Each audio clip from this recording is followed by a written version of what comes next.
మౌనాన్ని తప్పుగా అర్థం చేసుకున్న సమయం. స్పందన లేనందుకే ఆగ్రహమా? అతిథి గౌరవం పేరుతో ధర్మానికి వేసిన ప్రశ్న ఏంటి?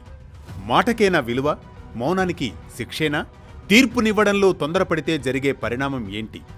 ఈ ప్రశ్నలన్నింటికీ సమాధానంగా సాగే అనగనగాలోని నేటి సందేశాత్మక కథనమే మౌన ధ్యానానికి శిక్ష, ఆ పరమేశ్వరునికే తప్పని శాపం.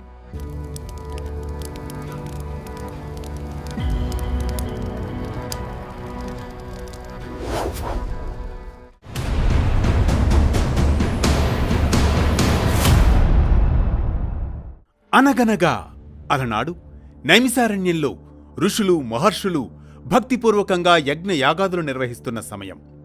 యజ్ఞ ఫలానికి ఎవరు అర్హులు, ఎవరు ఈ సృష్టి నిర్వహణకు ఆద్యులు తేల్చుకోవాలని, అందుకు వారిని పరీక్షించేందుకు తమ తోటి మహర్షులందరి సూచనతో అగ్నిజ్వాలల మధ్య నుంచి భృగు మహర్షి ముల్లోకాలకు బయలుదేరిన సమయం. సృష్టికి మూలమైన బ్రహ్మలోకంలో బ్రహ్మ నిరాదరణతో ఆగ్రహించి శపించి ఇక తదుపరి కర్తవ్యంగా కైలాసానికి బయలుదేరుతాడు భృగు మహర్షి. కైలాసంలో భృగు ప్రవేశ సమయం అది. హిమ శిఖరాల మధ్య నీలకంఠుడైన శివుడు ధ్యానంలో లీనమై సర్వ జగత్తును తన అంతర్ముఖంలో కలిపివేసిన క్షణం. హిమశిఖరాల మధ్య మహాదేవుడు. హిమాలయాల అగ్ర శిఖరాలు ఆకాశాన్ని తాకుతున్నాయి. చుట్టూ నిశ్శబ్దం. ఆ నిశ్శబ్దాన్ని మంత్రంగా మార్చుకున్నట్లుగా కైలాస పర్వత శిఖరంపై నీలకంఠుడైన శివుడు ఆసీనుడై ఉన్నాడు.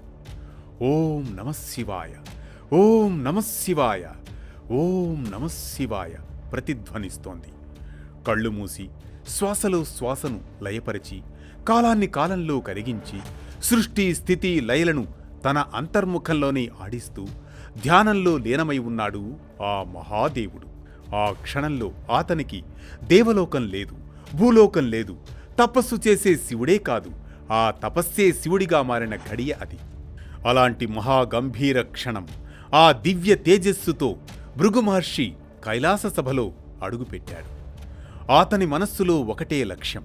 3 లోకాల్లో ఎవరు సృష్టి నిర్వహణకు అర్హులో, ఆద్యులో స్పష్టంగా తేల్చాలి అని. అతిథిగా వచ్చినా, పరీక్షకుడిగా వచ్చినా తన ఉనికిని గుర్తించాల్సిందేనన్న భావన భృగు మహర్షిది. కాని ఆ దివ్య వాతావరణం, శివుడు, ధ్యానం, ఈ పరిసరాలను చూసి భృగు హృదయం ఉప్పొంగుతుంది. ఆ క్షణంలో శివుని కనుబొమ్మ కూడా కదలలేదు.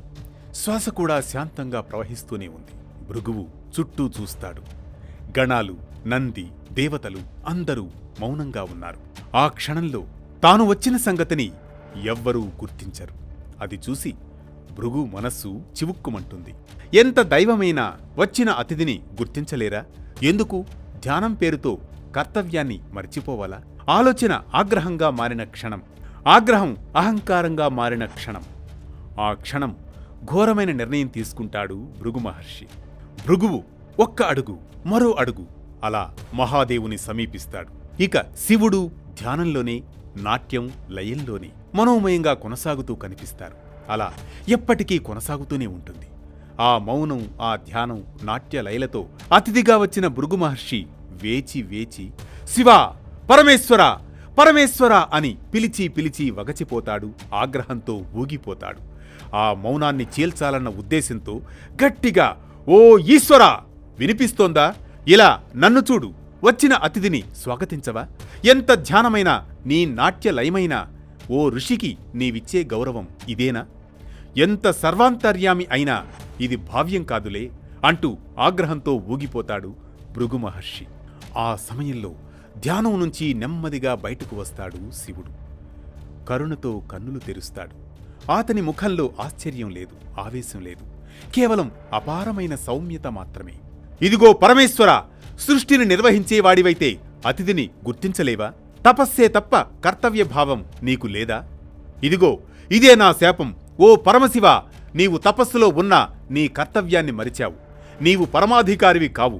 యజ్ఞ ఫలానికి ఎట్టి పరిస్థితుల్లో అర్హుడవు కావు.